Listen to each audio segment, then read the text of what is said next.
শুরু করছি পুরনো ভূত এর পঞ্চম পর্ব। আরেকবার ৪৮টা ছবি নিয়ে বসলো তিন গোয়েন্দা। যেগুলোতে ডন রয়েছে সেগুলো বেছে নিল।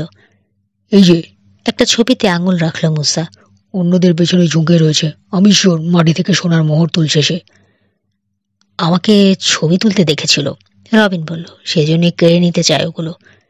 ছোট ঘরটায় পায়চারি করছে কিশোর, নিচের ঠোঁটে চিমটি কাটছে। ডেস্কের ধারে এসে দাঁড়ালো, একটা ছবি তুলে নিয়ে পায়চারি শুরু করলো। আবার দেখা শেষ করে সেটা রেখে আরেকটা ছবি তুলে নিল। এভাবেই এক এক করে পরীক্ষা করে দেখতে লাগলো ছবিগুলো। হ্যাঁ, এই ছবিগুলোই ডন ফেরত চায়।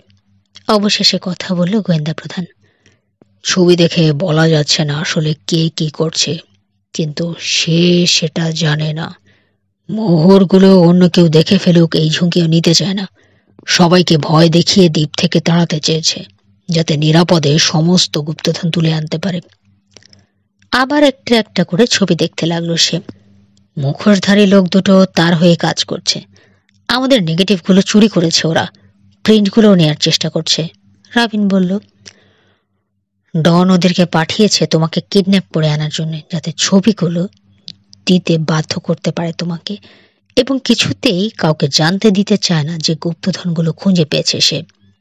এমনও হতে পারে, মুসা বলল, যেখানে পেয়েছে ওগুলো সেখানে রাখেনি, সরিয়ে ফেলেছে দ্বীপেরই অন্য কোনোখানে। জাহাজ সহ চোর দুটোকে ভাড়া করছে ওগুলো দ্বীপ থেকে তুলে আনতে সাহায্য করার জন্যে। কাল রাতে কুয়াশার মধ্যে গিয়েছিল সেজন্যই, রবিন বলল, কিন্তু আমাদের জন্য পারেনি। কুয়াশা ছিল বলেই দ্বীপে লোক থাকা সত্ত্বেও পরোয়া করেনি, ভেবেছে কেউ খেয়াল করবে না। হ্যাঁ, চিন্তিত ভঙ্গিতে মাথা ঝাঁকালো কিশোর। যুক্তিতে মিলে যায়, কিন্তু সেই একই সমস্যা থেকে গেল। কেন লোক দুটোকে দরকার হলো ডনের? কেন নিজেই সব নিয়ে নিচ্ছে না? তার নিজের বোট আছে, দ্বীপের কথা যদি লুকিয়ে রেখেই থাকলো অল্প অল্প করে তুলে আনলেই তো পারে। কেউ জানবেও না, কোনো ঝামেলাও হবে না, ভাগ দিতে হবে না। সেটাই কি স্বাভাবিক ছিল না? হতে পারে, মুসা যুক্তি দেখালো। আমরা ছবি তুলে আনায় ঘাবড়ে গেছে, তাড়াহুড়ো করে তুলে আনার জন্য লোক পাঠিয়ে ঠিক। তা হতে পারে, ভ্রুকুটি করলো কিশোর। তারপরও প্রশ্ন থেকে যায়, পত্রিকায় ছবি বেরিয়েছে যে কথা কি করে জানলো ডন?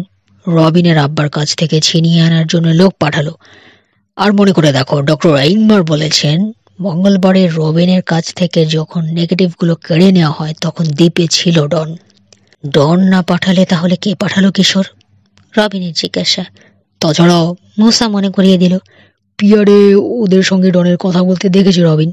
পিয়ারে ওদের সাথে ডনকে কথা বলতে দেখেছে রবিন। তা ঠিক, স্বীকার করলো কিশোর।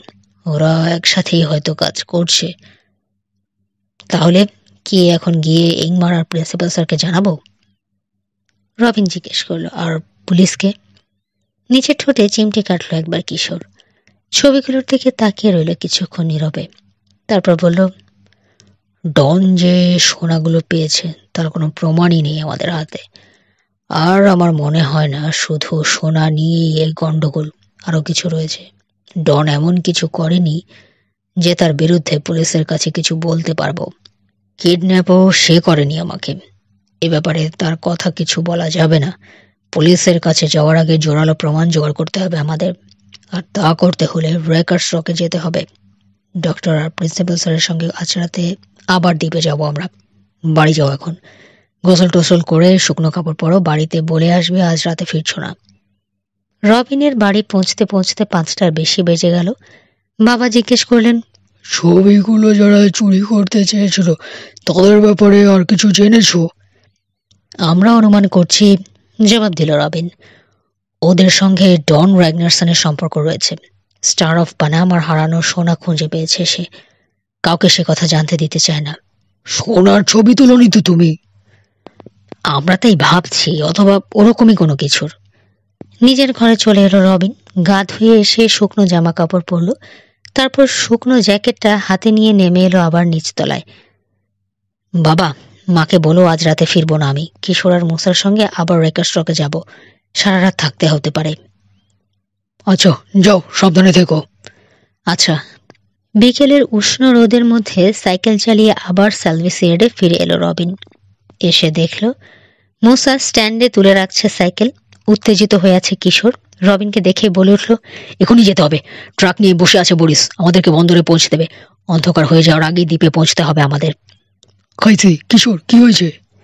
এখনো শিওর না, দ্রুত বলল কিশোর। তবে রেকর্ড স্টকের সাংঘাতিক কিছু একটা ঘটছে, আমাদের কল্পনারও বাইরে।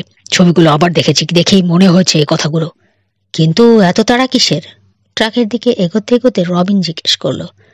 কারণ ডন চলে গেছে ওখানে, অন্ধকার হয়ে গেলে দেরি হয়ে যেতে পারে। মিস্টার ইংমার আর ডেভিডকে বলবে না? বন্দরে পৌঁছে গেছেন, তোমরা যাওয়ার পরপরই ফোন করেছিলাম। তারা এবং যারা যারা দ্বীপে যেতে চায় আজ 6টার মধ্যে রওনা দেবে। ওদের পোশাক টোশাক? মুসা জানতে চাইল। লাগবে না, ডন জেনে গেছে আমরা কে কি করছি, ছদ্মবেশ দরকার নেই। ট্রাকের পেছনে চড়ল তিনজনে।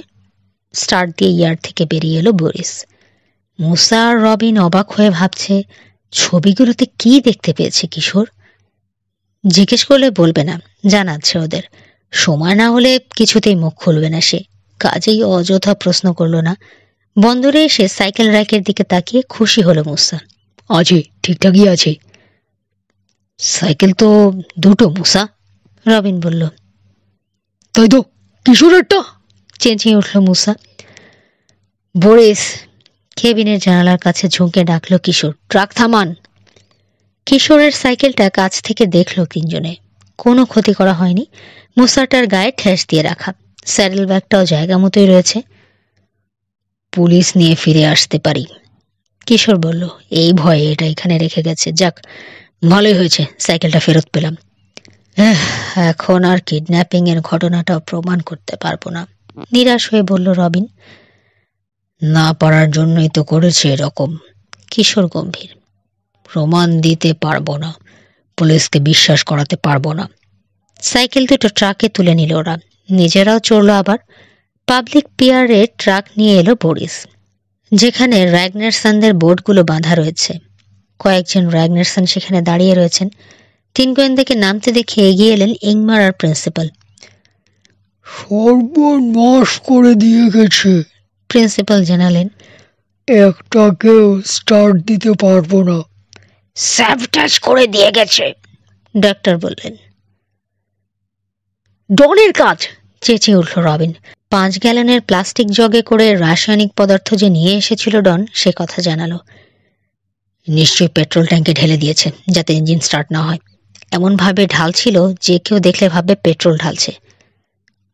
তাহলে একই রকে চলে গেল, মুসা বলল সাগরের দিকে তাকিয়ে।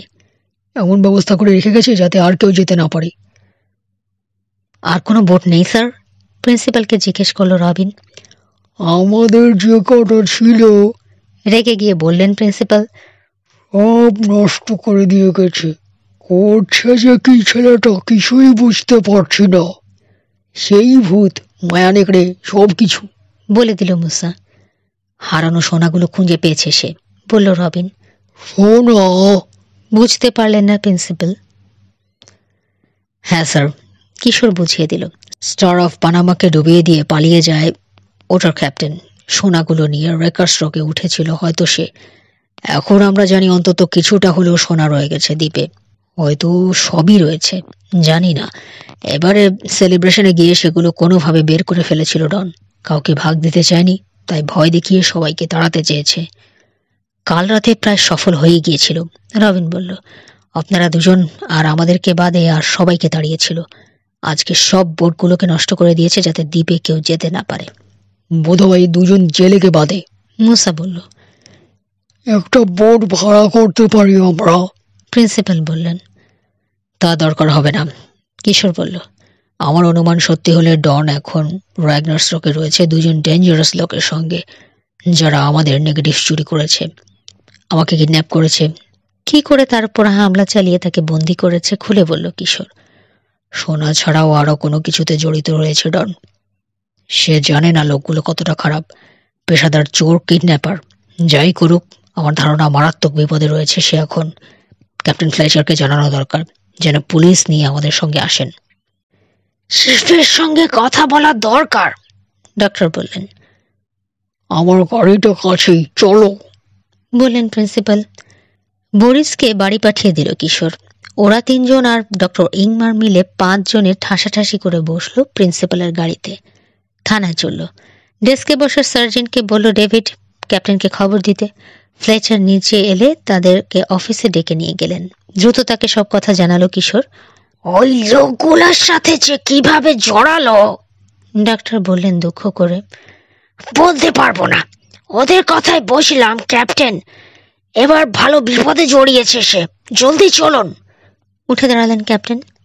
শুনে তো সেরকমই মনে হচ্ছে। লোকগুলোকে বোধহয় চিনতে পারছি। টার আর ডরি স্যাংম্যান জেলে আগেও কয়েকবার বেআইনি কাজ করে পুলিশে ধরা খেয়েছে। বন্দরে রয়েছে পুলিশের লঞ্চ। চলুন। বন্দরে ফিরে এলেন প্রিন্সিপাল। তার গাড়িতে করেই এলেন ইংমার আর 3 গোয়েন্দা। পুলিশের গাড়িতে করে এলেন ইয়ান ফ্লেচার আর 3 পুলিশ অফিসার। পুলিশের বোটে উঠল সবাই। একটু দেরি না করে ছেড়ে দিল বোট। 7টা বেজে গেছে। দিগন্তের কাছাকাছি নেমে পড়েছে সূর্য। বোটের রেলিংয়ে দাঁড়িয়ে রেকার্স রকের দিকে তাকিয়ে রয়েছে কিশোর। সময় মতো পৌঁছতে পারলেই হয় এখন, বলল কিশোর। ডন বিপদের মধ্যে রয়েছে ভাবছো কেন? জিজ্ঞেস করলে ইংমার। কেন বলতে পারবো না, মনে হচ্ছে তাই, জবাব দিল কিশোর। অন্ধকার হওয়ার পরপরই পৌঁছতে পারলে ভালো হতো। সূর্যের দিকে তাকালেন চিফ। অন্ধকার হওয়ার আগে পারবো না। সেটাই ভালো হবে। ওদের অলক্ষ্যে নামতে পারবো দ্বীপে। দ্বীপের কাছাকাছি গিয়ে ইঞ্জিন বন্ধ করে দিতে বলবেন। একটা আলো যেন না জ্বলে। বলবো। রেকার্স রকে যখন বোটটা পৌঁছলো, অন্ধকারে জাঁকিয়ে বসতে শুরু করেছে। তখন ইঞ্জিন বন্ধ করে দেয়া হলো। ভেসে ভেসে চলছে এখন বোট আপন গতিতে। সৈকতের উপর অস্পষ্টভাবে চোখে পড়ছে র্যাগনারসানদের তাঁবুগুলো। অন্ধকার খাঁড়িতে থামল বোট। লাইফ বোট আর রাবারের 2টো ভেলা নামিয়ে তাতে চড়ে বসলেন 2 র্যাগনারসান, 3 গোয়েন্দা, চিফ আর তার 3 জন অফিসার। নিঃশব্দে এসে তীরে ভিড়ল ওগুলো। কিশোর দেখো, ফিসফিসিয়ে বলল মুসা। টনির বোট। চিনতে পারলেন ইংমার। সৈকতে টেনে তুলে রাখা হয়েছে ছোট্ট বোটটা। আউটবোর্ড মোটরটা উপর দিকে তোলা। খাঁড়িতে শুধুমাত্র ওই একটাই বোট, আর নেই। আর তো নেই কিশোর, শান্ত কণ্ঠে বললেন চিফ। সাগরের দিকে তাকালেন। না নেই। দ্বীপের উপরে ঘনায়মান অন্ধকারের দিকে তাকিয়ে বলল কিশোর। থাকার কথাও নয় এখানে। দ্বীপের অন্য পাশে গিয়ে দেখা দরকার, টিলাটার কাছে। বেশ চলো, রাজি হলেন ক্যাপ্টেন। ছড়িয়ে পড়তে হবে আমাদের, যাতে পুরো দ্বীপটাই কভার করা যায়। অফিসারদেরকে নির্দেশ দিলেন চিফ। কিশোরের নির্দেশে রবিন চলে গেল উত্তরে। প্রিন্সিপাল নিজের ইচ্ছাতেই চললেন দক্ষিণের নিচু চূড়াটার দিকে। এর মাঝামাঝি অংশে ছড়িয়ে পড়ল অন্যেরা। পশ্চিমের টিলার দিকে ধীরে ধীরে এগিয়ে চলল সবাই। একটা জায়গায় মিলিত হবে। টিলার গোড়ায় জুনিপারের সারির কাছে পৌঁছে মোড় নিয়ে হলুদ ফুলওয়ালা গুল্ম জন্মে রয়েছে যে জায়গাটায়, সেদিকে চলল কয়েকজন। অসমতল ভূমিতে ফেলে রাখা বক্সটার গায়ে হোঁচট খেল মুসা। সোনার মোহর আর তালগুলো ছড়িয়ে পড়ল মাটিতে। এখানেই কোথাও আছে ডন, বলল সে। বক্সটাও ফেলে গেছে কোনো কারণে, কিন্তু ডনের ছায়াও দেখা গেল না কোথাও। খুঁজতে হবে, চিফ বললেন। ওকে বের করার আরো সহজ উপায় আছে চিফ, কিশোর বলল। কি উপায় কিশোর? জানতে চাইলেন চিফ। আসুন আমার সাথে, কিশোর বলল। দেখাই, টর্চ জ্বালবেন না কেউ। আগে আগে চলল কিশোর। গুলমে ঢাকা জায়গাটা পেরিয়ে চলে এলো খাঁড়ির কাছের উঁচু জায়গাটায়। নীরবে তাকে অনুসরণ করলো অন্যেরা। কুয়াশা নেই, চাঁদও ওঠেনি এখনো। টর্চ জ্বালতে পারছে না। অন্ধকারে হোঁচট খেয়ে আছাড় খেতে পারে, তাই সতর্ক হয়ে আসছে সবাই। এখানেই ভূতটাকে দেখেছিলাম, ফিসফিস করে বলল মুসা। ভূত ফুত কিছু নেই, মনে করিয়ে দিল রবিন। ডনি ক্যাপ্টেন কুল্টারের ছদ্মবেশ নিয়েছিল। তারপরেও। কথাটা শেষ করলো না মুসা। ওদেরকে চুপ থাকতে বলে বসে পড়ল কিশোর। তাকিয়ে রয়েছে খাঁড়ির অন্য পাড়ে মাথা তুলে থাকা বিশাল টিলাটার দিকে। কি দেখছো? জিজ্ঞেস করলেন চিফ। মনে হয়। শেষ হলো না তার কথা। খুদে খাঁড়ির পাড় থেকে জ্বলতে নিভতে শুরু করলো একটা টর্চ, সাগরের দিকে মুখ করা।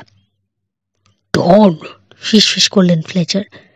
কিশোর জবাব দেবার আগেই মুসা বলে উঠল, দেখো দেখো।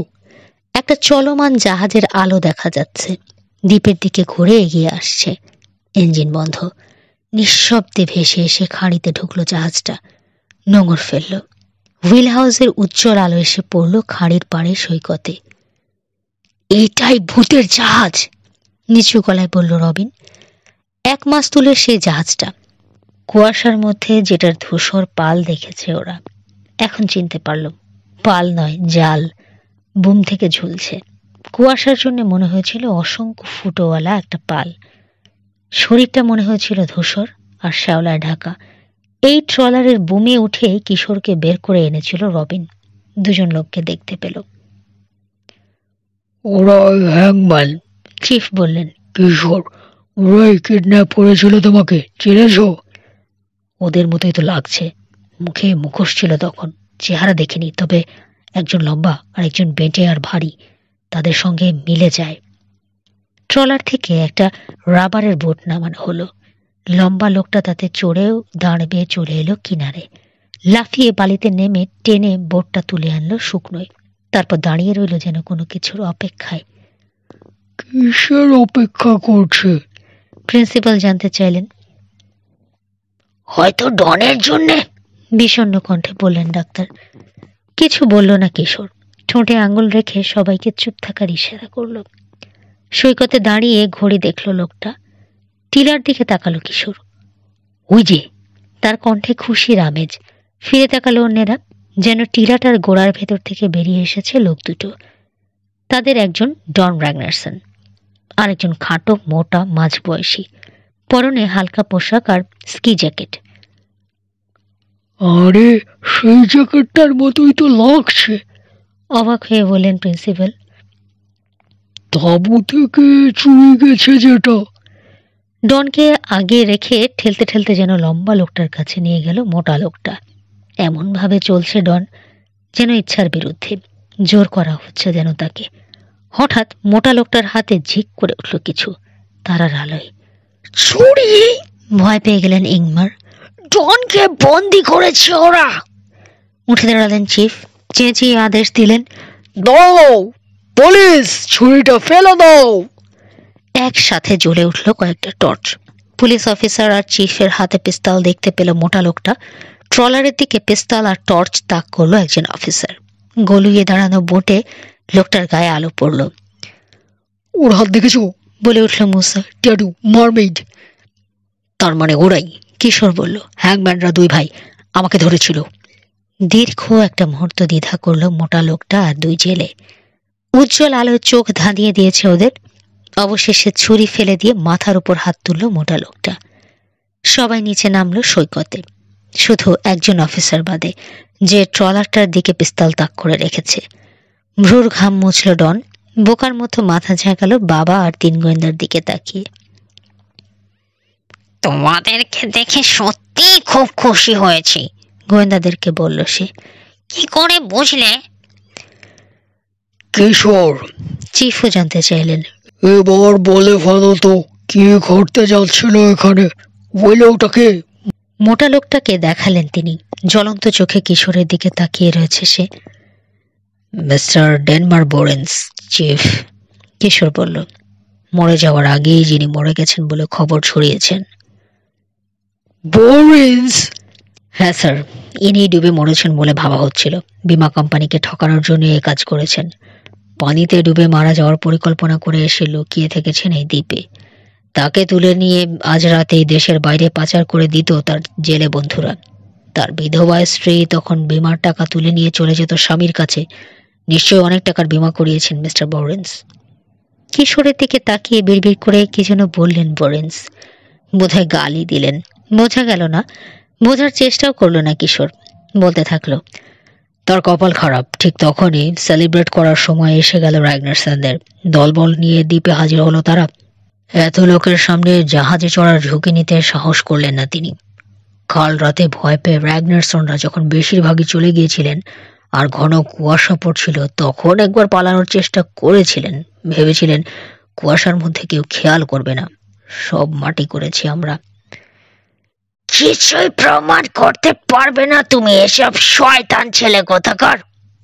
আর সহ্য করতে পারলেন না বোরেন্স, চেঁচিয়ে উঠলেন, দুর্ঘটনায় পরিস্থিতি হারিয়েছিলাম আমি, একটু আগে ফিরে পেয়েছি। হেসে উঠল কিশোর। বেবি ক্লাসের ছেলেরাও এর চেয়ে ভালো গল্প শোনাতে পারে মিস্টার বোরিন্স। ভ্রুকুটি করলেন গাড়ি ব্যবসায়ী। অনেক প্রশ্নের জবাব দিতে হবে আপনাকে মিস্টার বোরিন্স, কঠোর পুলিশি কণ্ঠে বললেন চিফ। থানায় যেতে হবে। প্ল্যানটা তিনি ভালোই করেছিলেন, কিশোর বলল। র্যাগনারসনরা দ্বীপে না এলে সফল হয়ে যেতেন। আর 3 গোয়েন্দা নাক না গলালে, মুচকি হাসলেন ইয়ান ফ্লেচার। কখন সন্দেহ করলে? জিজ্ঞেস করলেন হলিউডের বিখ্যাত চিত্র পরিচালক মিস্টার ডেভিস ক্রিস্টোফার। ডেনমার বরিস যে মরেনি। 1 সপ্তাহ পর কেসের রিপোর্ট নিয়ে পরিচালকের সঙ্গে তার অফিসে দেখা করতে এসেছে 3 গোয়েন্দা। যখন মিসেস বরিসের সঙ্গে তার বাড়িতে দেখা করলাম, জবাব দিল কিশোর। এবং যখন ডনকে দেখার কথা অস্বীকার করলেন মহিলা। তার আগেই অবশ্য ভাবতে শুরু করেছি ডন ছাড়াও আরও কেউ আমাদের তোলা ছবিগুলো চায়। কারণ মিস্টার মিলফোর্ডকে যখন আক্রমণ করলো 2 মুখোশধারী চোর, তখন ডনের জানারই কথা নয় যে পত্রিকায় ছবিগুলো ছাপা হয়েছে। ভাবলাম ছবিতে গুপ্তধনের কোনো চিহ্ন হয়তো ফুটেছে, তাই ছবিগুলো নিয়ে যেতে চায় ডন। কাজেই রবিন আর মুসা ভেজা কাপড় বদলাতে বেরিয়ে যাওয়ার পর আরেকবার ভালো মতো দেখলাম ওগুলো। একটা খাম থেকে 4টে ছবি বের করে টেবিলের উপর দিয়ে মিস্টার ক্রিস্টোফারের দিকে ঠেলে দিল কিশোর। ভালো মতো দেখলে আপনিও দেখতে পারবেন। বড় টিলাটার গোড়া থেকে একটা মুখ উকি দিয়ে রয়েছে। লড়াইয়ের জন্য তখন মার্চ করে চলেছে র্যাগনারসনরা। প্রথমে খালি চোখে দেখলেন পরিচালক, তারপর একটা ম্যাগনিফাইং গ্লাস বের করলেন আরো ভালো করে দেখার জন্য। খুব ভালো করে না দেখলে চোখেই পড়বে না, একটা ঝোপের কাছে অবাক হয়ে তাকিয়ে রয়েছে। ঠিক, কিশোর বলল। তখনই আমার মনে হলো মিস্টার বোরিন্স বেঁচে নেই তো, হয়তো লুকিয়ে রয়েছেন রেকার্স রকে। হতে পারে রবিনকে ছবি তুলতে দেখেছেন তিনি, ভয় পেয়ে গেলেন বিমা কোম্পানির লোকেরা এই ছবি দেখে ফেললে তার সমস্ত পরিকল্পনা ভেস্তে যাবে। গুঙিয়ে উঠল মুসা। এই বিমার ব্যাপারটা এখনো কিছু বুঝতে পারছি না আমি। কেন পারছো না? সহজ ব্যাপার। লাইফ ইন্স্যুরেন্স কি জানো না নাকি? আশ্চর্য, রবিন বলল। ধরো পরিবারের কেউ একজন একটা বিমা করলো, কাউকে নমিনি করে যাবে, তারপর থেকে মাসে মাসে অল্প অল্প করে টাকা জমা দিতে থাকবে কোম্পানিতে, প্রিমিয়াম। যদি সেই লোকটি অসময়ে মারা যায়, যার নামে নমিনি, তাকে তখন বিরাট অঙ্কের টাকা দিতে বাধ্য থাকবে কোম্পানি। প্রিমিয়ামে যা জমা দিয়েছে তার চেয়েও অনেক অনেক গুণ বেশি। যত টাকার বিমা করানো হয়েছিল তত টাকা। আচ্ছা, বুঝলাম। $5,00,000 বিমা করিয়েছিলেন মিস্টার বোরিন্স। খাইছে, এ তো জুয়া খেলা। মরা পাচার উপর হার জিত নির্ভর করে। বলাটা একটু অন্যরকম হয়ে গেছে বটে, পরিচালক বললেন। তবে ঠিকই বলেছ তুমি, দুই পক্ষই জুয়া খেলে। বিমা কোম্পানি চায় মক্কেল তাড়াতাড়ি না মরুক, আর মক্কেল অবচেতন ভাবে চায় সে এমন সময় মরুক যখন তার পরিবার টাকাটা পেয়ে যেতে পারে। তবে পরিবারের জন্য টাকাটা চায়নি বোরিন্স, নিজের জন্যই চেয়েছে। নিজে জীবিত থেকে ভোগ করতে চেয়েছে টাকাটা। টাকার কষ্টে পড়েছিল বোধ হয়। হ্যাঁ, জবাব দিল কিশোর। বেশি খরচে স্বভাবের, স্বামী স্ত্রী দুজনেই। গত কয়েক বছর ধরে গাড়ি বিক্রি কমে গেছে, ব্যবসার অবস্থা খারাপ। এই অবস্থায় আর কোনো উপায় না দেখে বিমা কোম্পানিকে ফাঁকি দেওয়ার প্ল্যান করেছিলেন এরা। একটা দুর্ঘটনা সাজিয়েছেন। বোটে হ্যাটে রক্ত লাগিয়ে রেখেছিলেন, ছেঁড়া জ্যাকেটে রক্ত মাখিয়ে ফেলে দিয়েছিলেন পানিতে। তারপর গিয়ে রকে উঠেছিলেন বোরিন্স। রাত পর্যন্ত লুকিয়ে থাকতেন, তখন হ্যাংম্যানরা এসে ট্রলারে তাকে তুলে নিয়ে চলে যেত। কিন্তু র্যাগনারসনদের সেলিব্রেশন আর রবিনের তোলা ছবি সর্বনাশ করে দিয়েছিল তার, মুসা বলল হেসে। রবিন যে ছবি তুলেছে এটা দেখতে পেয়েছেন বোরিন্স, কিশোর বলল। তখন হ্যাংম্যানদেরকে রেডিওতে বলেছেন ছবিগুলো আমাদের কাছ থেকে কেড়ে নেওয়ার জন্য। আরও বলেছেন র্যাগনারসনরা রকে থাকতে তিনি বেরোতে পারবেন না দ্বীপ থেকে। ওখানে থাকার উদ্দেশ্যে নামেননি তিনি, তাই সঙ্গে করে প্রয়োজনীয় জিনিসপত্র বা খাবার রাখেননি। শেষে বাধ্য হয়ে তাঁবু থেকে কাপড় আর খাবার চুরি করেছেন বাঁচার তাগিদে। হ্যাংম্যানরা তুলে নিতে এত দেরি করলো কেন তাহলে? জিজ্ঞেস করলেন পরিচালক। প্রথম 2 রাত আকাশ পরিষ্কার ছিল, জবাবটা দিল মুসা। দ্বীপ তখন জমজমাট। ওই সময় এসে র্যাগনারসনদের চোখে পড়তে চায়নি কেউই। কিন্তু তৃতীয় রাতে মুসার কথার খেদ হলো রবিন। বেশ কুয়াশা পড়েছিল। তাছাড়া ভয় দেখিয়ে ডন বেশিরভাগ সেলিব্রেটরকে বিদেয়ী করে দিয়েছে। ততক্ষণে ঝুঁকিটা নেবেন ঠিক করলেন বোরেন্স। রেডিওতে খবর পাঠালেন হ্যাংম্যানদের। ওরা এলেও টর্চ জেলের সংকেত দিলেন যে তিনি হাজির, কিন্তু তার কপাল খারাপ, আমরা তাকে দেখে ফেলেছি। ডনও। হ্যাঁ, এবার ডনের কথা বলো, পরিচালক বললেন। রহস্যের দ্বিতীয় ভাগ, সেও কি বিমা জালিয়াতির সঙ্গে জড়িত? না, কিশোর বলল, অন্তত সরাসরি ভাবে নয়। সোনার সন্ধান সে সত্যিই পেয়েছে, সেটার ভাগ দিতে চায়নি কাউকে। নিরাপদে যাতে একলাই তুলে নিতে পারে সেজন্য ভয় দেখিয়ে সবাইকে তাড়াতে চেয়েছে। তাই ভূত সেজে আর নেকড়ের ডাক টেপ করে এনে শুনিয়ে আতঙ্ক সৃষ্টি করেছে। ওসব করতে গিয়ে বোরিন্সকে টিলার কাছে দেখে ফেলে সে। ওর সাথে কথা বলে, ব্ল্যাকমেইলের চিন্তা মাথায় ঢোকে। ভালো টাকা পাওয়া যাবে বুঝতে পারে। তাই আমি যাওয়ার আগেই গিয়ে মিসেস বোরিন্সের সঙ্গে দেখা করে। রাজি না হয়ে উপায় ছিল না মহিলার। তখন হ্যাংম্যানদের সাথে কাজ শুরু করে ডন। তাদেরকে সাহায্য করে যাতে নিরাপদে বোর্লিন্সকে রক থেকে তুলে নিয়ে যেতে পারে ওরা। সেজন্য র্যাগনারসনদের সমস্ত বোট অচল করে দেয় সে। তারপর চলে যায় রেকার্স রকে। ছেলেটা অতিরিক্ত লোভী, মন্তব্য করলেন পরিচালক। এসব মানুষের কখনো ভালো হয় না, আর একের পর এক বিপদে পড়ে। ঠিক বলেছেন স্যার, মাথা তোলার মুসা। ডনের বেলাও তাই হয়েছে। কায়দা করে তার কাছ থেকে সাহায্যটা ঠিকই আদায় করেছে বোরিন্স, কিন্তু শেষ মুহূর্তে তাকে জোর করে ধরে নিয়ে যাচ্ছিল ট্রলারে। ওর ভাগ্য ভালো, কিশোর বুঝে ফেলেছিল, নইলে হাঙরের পেটে হজম হয়ে যেত এতদিনে। শিওর তাকে পানিতে ফেলে দিত হ্যাংম্যানরা। তোমাদেরকে দেখে খুশিটা হয়েছে সেই জন্যেই, পরিচালক বললেন। তা স্বর্ণ ছাড়া স্বর্ণ সন্ধানী এখন কোথায়? হাসল কিশোর। বাড়িতে। বোরিন্সকে সাহায্য করার অপরাধে বিচারক তাকে বাড়িতে থাকার আদেশ দিয়েছেন, অনেকটা গৃহবন্দীর মতো। বাড়ি থেকে বেরোতে পারবে না, রেকার্স রকে যেতে পারবে না। সব র্যাগনারসনেরা এখন দ্বীপে চলে গেছে, হেসে যোগ করলো মুসা। সারাদিন ধরে শুধু মাটি ঘুরে চলেছে, মোহর খুঁজছে সবাই। ডন যখন মুক্তি পাবে তখন ওখানে সোনার একটা কণা আমার খুঁজে পাবে না। তেমন কিছু নেইও, রবিন বলল, শুধু কয়েকটা স্বর্ণ মুদ্রা, ব্যাস। তার মানে ক্যাপ্টেন কোল্টার আর তার খনি নাবিকারা সত্যিই দ্বীপটা নেমেছিল? পরিচালক বললেন। দ্বীপে কিছু সোনা ফেলে গিয়েছিল কোনোভাবে। ওদের নিখোঁজ হয়ে যাওয়া আর সোনাগুলো গায়েব হয়ে যাওয়া রেকার্স রকের একটা বড় রহস্য। মাথা ঝাঁকালো তিন গোয়েন্দা। বোরেন্স আর হ্যাংম্যানদের কি শাস্তি হলো? খবরের কাগজে দেখেননি? ও, কিশোর বলল, নানা রকম অভিযোগ আনা হয়েছে ওদের বিরুদ্ধে। জালিয়াতি, ষড়যন্ত্র, আক্রমণ, কিডন্যাপিং।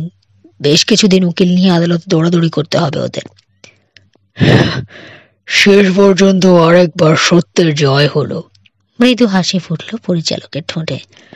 তো এত কিছু যে করলে, তোমাদেরকে কিভাবে পুরস্কৃত করলেন প্রিন্সিপাল ডেভিড র্যাগনারসন? নিশ্চয়ই খুব বিনীতভাবে প্রত্যাখ্যান করেছ। তোমাদের যা স্বভাব। গালে লাল আভা ফুটল কিশোরের। হ্যাঁ স্যার, ঠিকই বলেছেন। আমাদের কাজে খুব খুশি হয়েছেন মিস্টার ডেভিড। ডাক্তার সাহেবের মন থেকেও ভার নেমে গেছে। চমৎকারভাবে চলছে সেলিব্রেশন, কেউ বিরক্ত না করে। ডনের কোনো ক্ষতি না হওয়ায় দুজনেই খুশি। তাহলে তো ভালোই। তবে একেবারে খালি হাতে আমাদেরকে ছাড়েননি প্রিন্সিপাল স্যার। পাশের চেয়ারে রাখা ন্যাপস্যাকটার চেন খুলল কিশোর। সেদিকে তাকিয়ে হাসলো রবিন আর মুসা। এই যে, বলে ব্যাগ থেকে বের করে আনলো একটা চুমাস মুখোশ, যেটা রেকার্স রকে গিয়ে পড়েছিল কিশোর। ভারী জিনিসটা মুখে পড়ে প্রতিটি ক্ষণ অস্বস্তিতে ভুগেছে সে।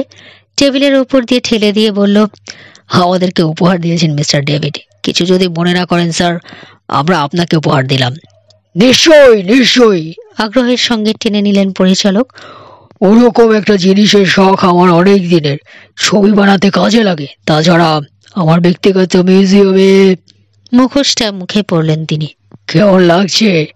হাসল কিশোর। সেটা সংক্রমিত হলো রবিন আর মুসার মাঝে। কিশোরের হাসি বাড়ল, অন্য দুজন হাসতে হাসতে চেয়ারের উপরে গড়িয়ে পড়ল। তাকে দেখতে কেমন লাগছে আন্দাজ করতে পারছেন পরিচালক। মুখোশের আড়ালে তিনিও নিঃশব্দে হাসলেন। সেটা দেখতে পেল না তিন গোয়েন্দা। এরই সাথে শেষ হচ্ছে পুরনো ভূত। নতুন নতুন গল্প শুনতে সাথে থাকুন গল্প বাই ঘাসফড়িং এর। ধন্যবাদ।